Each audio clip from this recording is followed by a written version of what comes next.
Hello, what is going on, guys? GZTV back with another video. Mic check.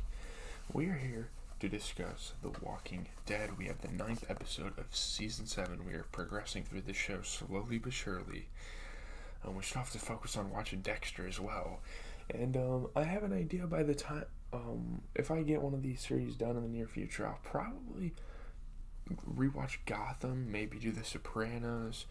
I have a bunch of rotations of shows I want to watch because I watched The Joker last night and it really inspired me to go back through some of the DC Universe stuff and revisit Gotham because Gotham's a dope show. We'll have to watch that in the future and review it for the channel, but I don't think we've done that. So yeah, during the night shift at we have The Walking Dead here. We're just going to get through the plot and the critical reception because I'm very prideful about The Joker and we're going to talk about that next. During the night shift at Alexandria, Gabriel sees something in the darkness, kind of left over from the last episode. In a panic, he loads all of Alexandria's store of food and weapons into a car and drives away as a dark figure appears in the passenger seat. I don't think he does this to get away from the group, and that's what they kind of speculate later on in the episode after they find out all their shit's gone. He did it to protect them because, there's a dark figure in the passenger seat. Yeah, I don't know. Gabriel's in trouble. We're going to have to see how that storyline unfolds, but we're focused on other things.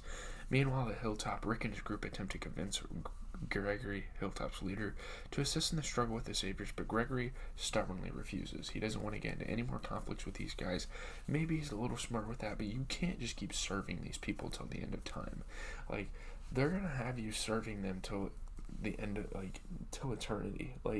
This isn't going to, just go over a year and they're going to be like, oh, okay, you guys are free to go. No.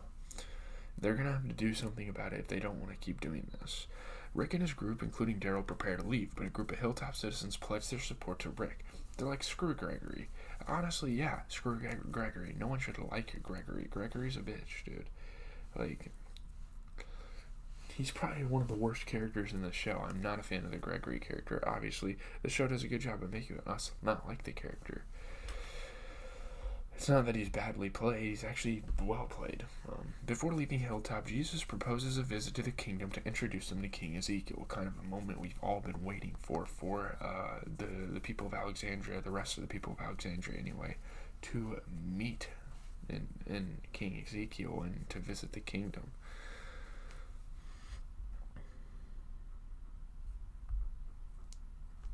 There, Rick's group reunites with Morgan, who, in keeping his word to Carol, asserts to them that he found her, but she had subsequently left the kingdom, so she's kind of on her own. Rick pleads his case to Ezekiel, who needs time to consider it, but offers their group to stay overnight.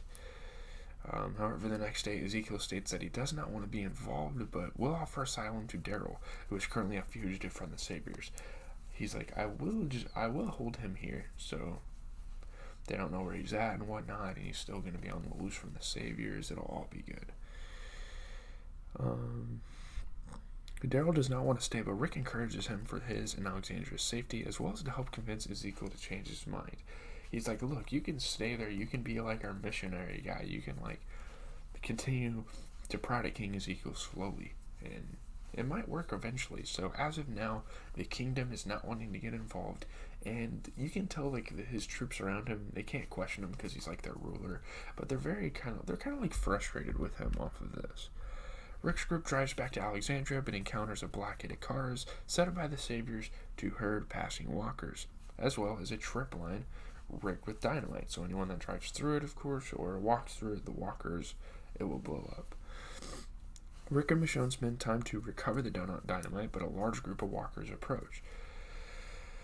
So they have to kind of improvise, they have to kind of get these explosives out of here and make their own little thing. I think it's kind of badass what they do. It's a cool moment for sure. It's one of those stunts that a show does that you don't really expect, but I thought it was cool and it was effective. Rick and Michonne use the 2 cars to which the trip line was attached to run through and decimate hundreds of walkers before switching vehicles and escaping. So yeah, they just take out a big old herd of walkers And yeah, that's off their chest. Like, the more walkers they take out, the better. And realistically, I'm not sure how many more walkers we're gonna have to go through. Like, shouldn't there be a point where they're not gonna have to deal with walkers anymore? Maybe not. I don't know. At least not big mobs of them. They arrive at Alexandria just as a group of saviors led by Simon drive up. They're seeking Daryl, because obviously they now realize that he has escaped and they are out trying to look for him. And they're going to automatically blame Rick's group because, of course, he's from Alexandria. Rick lets them aggressively search the community, discovering that most of their food and other weapons are missing. Yeah, this is where they find out that Gabriel just ran off with their shit.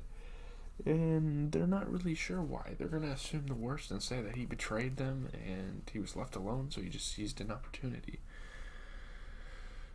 As they leave, Simon warns that should Daryl turn up, there's no statute of limitations. Like, someone's probably going to die. If they find Daryl, someone in Rick's group is most likely going to die, given what the Saviors have been doing in the past. Rick and the others try to figure out what happened to their stock of food and discover Gabriel's absence. They look around, they look everywhere around the community, they can't find Gabriel, so now they're like, okay, the dude stole our shit. They find a note in his book with boat, and Rick realizes this is the boat he and Aaron had previously scavenged for supplies. Rick, Michonne, Aaron, Tara, and Rosita go to the boat and follow footprints they recognize as Gabriel's to a nearby urban parking lot. Oh man, another fucking group gets introduced here. They are suddenly surrounded by a large group of people, weapons trained on them. Upon seeing this new group of survivors, Rick smiles. He fully understands like the implications of meeting this new group. He realizes, hey, we have more people for the fight. Like, this is a good thing. There's nothing to be like frightened about.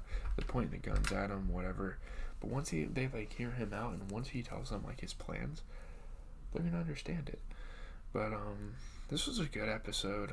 89%, 7.44 out of 10, 36 reviews on Rotten Tomatoes, incorporating a growing sense of optimism into the bleakness of its continuing arc. Rockin' the Road is an energized and amusing setup for a climactic imminent war that's going to be looming. I don't really understand why they talk about ratings here, but that's gonna do it. I know this review wasn't that lengthy, but this is a good episode, and it's gonna be cool to see what they set up here, what the show creators, what directions they go in. I'm gonna try not to read comments. I don't think anyone really pulls up to these videos, but like, I don't know, it's possible. When Yeat's album drops, I'll probably get a little more viewers on here. But